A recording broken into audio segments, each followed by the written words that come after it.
Hello, my name is Blessing Arabai and you're welcome to my YouTube channel. Thank you so much for stopping by, and if you're new here, kindly click the subscribe button, and I hope you watch through to the end of this video. Today I have 10 practical lessons to learn before you say the word I do.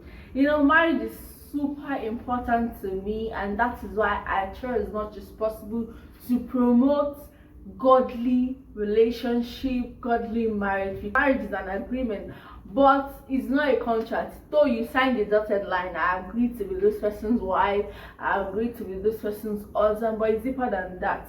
It is a covenant between you, your spouse, and God. Even if your spouse is not holding up to his or her own side of the agreement, you still have a responsibility to God to hold your own side of the agreement. That is why you cannot just go and marry rubbish. Today, let's just do 10 lessons you need to know before you say I do. Number one lesson I have learned: to put God first. God is the glue that can glue a relationship, a marriage together. He's the only glue. Let me tell you the truth. Nobody else can put two people together for a long time. It is God. God is the binding glue that can put two people together and make them last for a long time. So before you get married to that person, you need to present them before God. You need to go and say, God, please show me, does this person fit the vision for my life? Lord, show me who is this person that I'm about to get married to. What is needed of me? What is needed of him? Does this person fit the purpose of God for my life? Will this person allow the destiny and the glory of God in my life to manifest? These are the things you need to present before God before you say I do. Don't say I do to anybody without taking them to God first, without talking to God first. The second lesson is to find your purpose.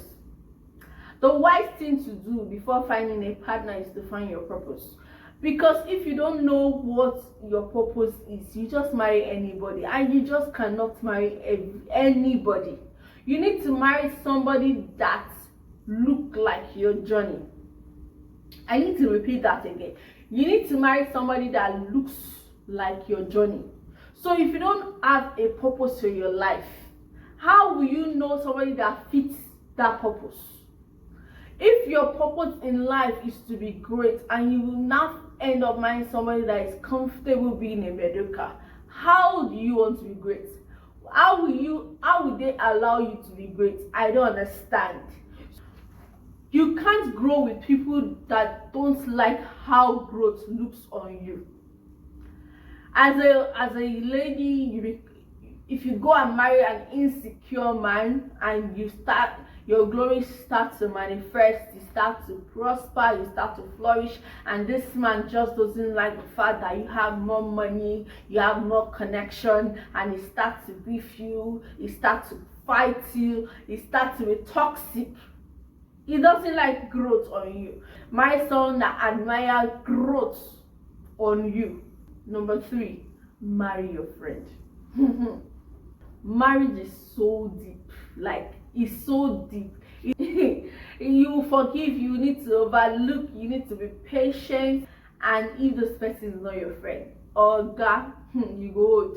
You'll be stressed out very, very, very quickly if the person is not your friend, because they will offend you, they will annoy you. You need to learn forgiveness, you need to learn patience, and if this person is not your friend, it will be very difficult. It's easy to forgive your friend. Number 4, marry a man. It's not all man that is a man. Seriously, who is a man? Like I wrote in my note, I said a man is someone who has a sense of accountability, who is respectful, disciplined, family-oriented, independent thinker, not a mommy's boy. Every little thing, let me call my mom. Every little thing, let me ask my friend. You need an independent thinker, you need a provider and a protector as a woman. You need someone who can take charge. You need someone you can learn from and someone who makes an honest living, and most importantly, someone whose vision is large enough to accommodate yours. Number 5, don't fall in love. Grow in love. You see all those butterflies and lies in your belly? It's not what will sustain marriage. Number 6, pray for good in-laws. Pray for good in-laws.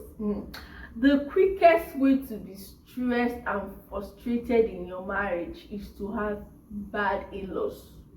So when you are praying for a good man, please include a good family into it, because if that family is not good, they will frustrate you and frustrate your marriage, and they will injure the love, the peace, the unity, the togetherness in your marriage. Number 7, happily ever is not a conclusion, it is a choice.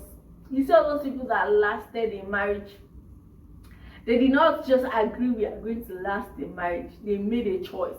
Every day you have to make a conscious choice that we are in this together. I'm married. Okay, let me tell you a story. Before my husband and I got married, any little fight, I'm like, I'm not doing it again. Please don't disturb me. Don't call me again. I'm no more interested and all of that. But now that I'm married, he offends me daily, and I'm sure I also offend him daily, and I just know that I have no way I'm going to. The highest I can do is to sleep in the other room and not talk to him for like few minutes. Not one day. Okay, have we done one day? I think so. I don't really know, because we need to talk to each other. Number 8, learn to pray. You will need a lot of prayer in marriage. So now that you are single, it is when you should cultivate the lifestyle of prayer. Prayer is a lifestyle. It is now that you should build that lifestyle of prayer, because you need a lot of prayer in marriage.